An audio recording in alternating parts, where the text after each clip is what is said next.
the gap between generations. I specifically want to talk about Gen Z. Hey, what's up? We have a new podcast studio. I am super excited.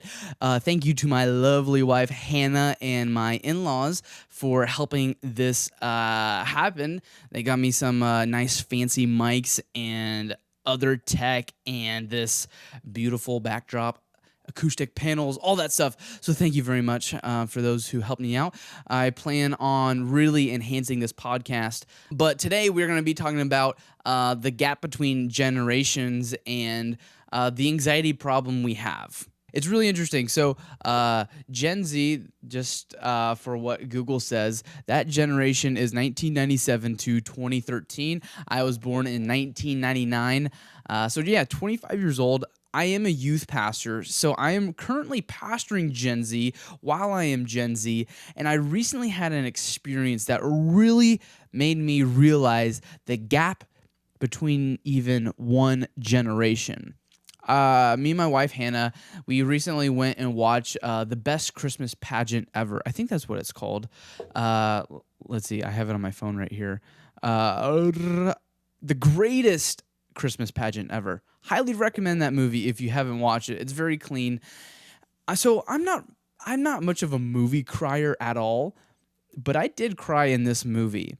Especially I don't want to make any spoilers on this movie, so I'm trying to think how I want to phrase this.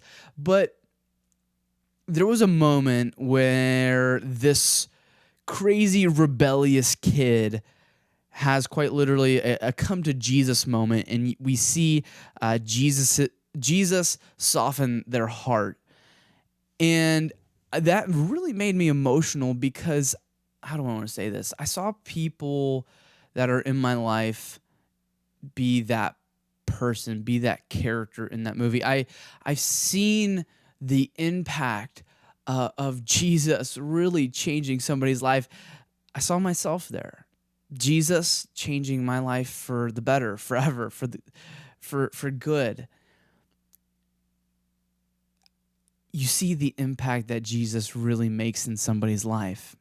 And so I encouraged my students to go watch that, and they watched it and they're like, and no fault of their own. I mean, this is their opinion, and like that's fine. But they're like, yeah, it was okay. It was kind of boring, and they didn't really get emotional. And I was like, why? That's so crazy. Like, I was so emotionally invested into this movie. And right there and then I was like, wow, like we are both Gen Z, but we care about much different things. As a 15-year-old right now, and as I am a 25-year-old, we're in the same generation, but we care about much, much different things. And it also just reminded me of how fast our culture is really accelerating. And especially as people in ministry, we really need to analyze and see where the culture is going so we can effectively pastor and shepherd those people. For instance, if a pastor is pastoring Gen Z like Gen X, they're going to miss the mark big time. Because Gen X, Gen Z, Millennials, Gen Z, two different age brackets of Gen Z care about different things. And if we don't know where they're at, how can we lead them more effectively? And this doesn't even just go to pastoring, but even just leadership. In the entrepreneurial world, we have to understand the gap between different generations and even the gap between the same generation. And so recently a book came out called, I'm going to butcher this, but The Anxious Generation. Long story short, Gen Z is the most anxious generation that has ever lived. And I really have been thinking about this. And I was just like, why? Why is there so much anxiety? And I think I found a pretty good answer.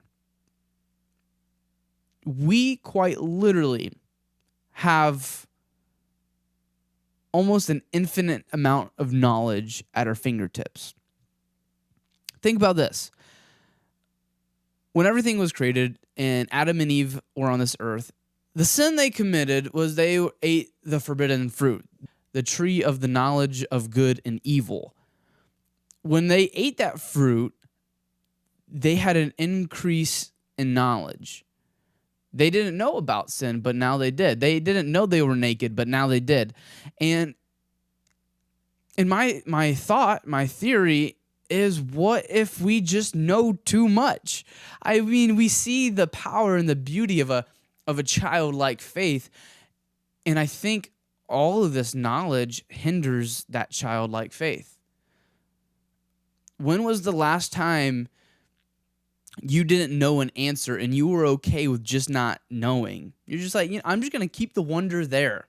And please, please don't misunderstand what I'm saying here is like, yeah, knowledge is a good thing. Also, the difference between knowledge and wisdom is, I think wisdom is godly knowledge acted upon. Let me say that again. Wisdom is godly knowledge acted upon. Because I know so many people that know so much. They know so much scripture. They know how to make a lot of money, but they don't do it. And so knowledge isn't the key. I really think wisdom is the key. And we see in scripture that wisdom is very valuable. It's more valuable than gold and rubies. And Solomon, the wealthiest man arguably who has ever lived, he asked for wisdom. And through the wisdom, wealth came. And he went through a lot of journeys there. I encourage you to read Proverbs and Ecclesiastes. It's a great read. It's quite literally so much wisdom there. But Gen Z, yeah, we have a question, so we Google it. Not only do we have all the knowledge at our fingertips, but again, going back to our culture and what's acceptable and what's normal and what's popular and what most people do is we are being programmed to be unplugged in the present. And what I mean by this, and I have fallen prey to this, and I really had a hard look at my own life and the decisions I was making probably 6 months ago. Like, for instance, I love fishing. Fishing is it's a time where I really get to think, where I get to unplug. It's very therapeutic for me, and I really believe that fishing helps me to be a better person. I mean, Dr. Caroline Leaf, she's I think a neuroscientist. She said when we give ourselves 15 minutes a day to just think, it's quite literally like a mental reset. But how many people don't even give themselves 15 minutes of silence a day? I have been there, and it's exhausting. Like, we always have that, we always have a favorite playlist to listen to, favorite artist, or that podcast, or ebook, or whatever, or scrolling on social, or Googling that question that we have, and we're just consuming and consuming and consuming. But seriously, how much time do you give yourself to just process the information in our day, in our week? And I think it is the lack of us giving ourselves time to process what we are going through is what contributes to a lot of anxiety in our life. Going back to the fishing thing, I went fishing one time, and I remember getting on my kayak and at this beautiful lake at the state park, Huntsville State Park, for those who are wondering, Lake Raven. It's beautiful. It's great. I encourage you to go. But as I started, I remember I wanted to reach for my phone and play a podcast.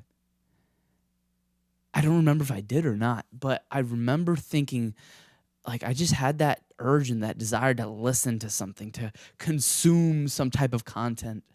And I was like, how terrible is that?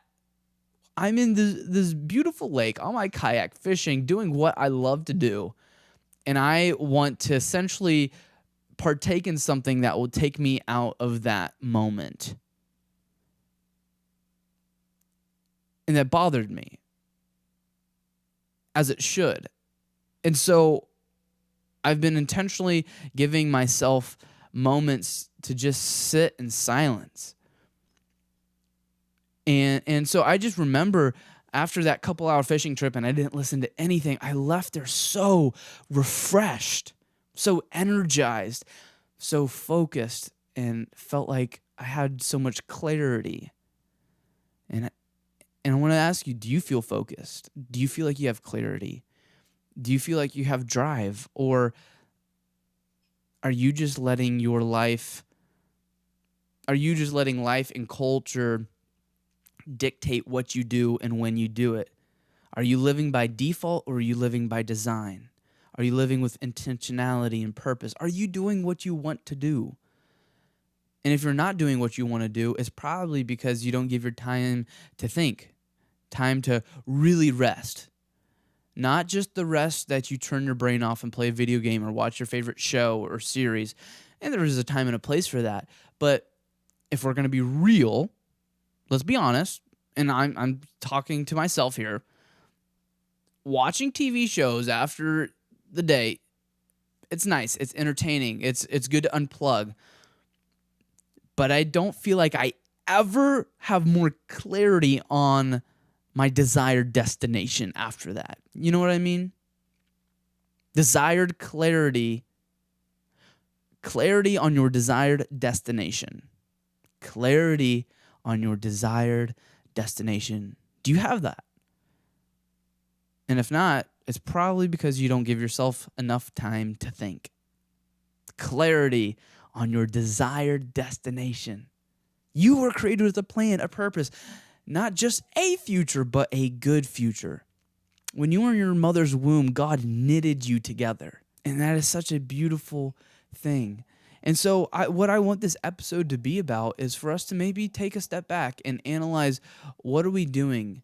And are we really resting? Are we really taking time to think? Are we really taking time to pursue the desired destination?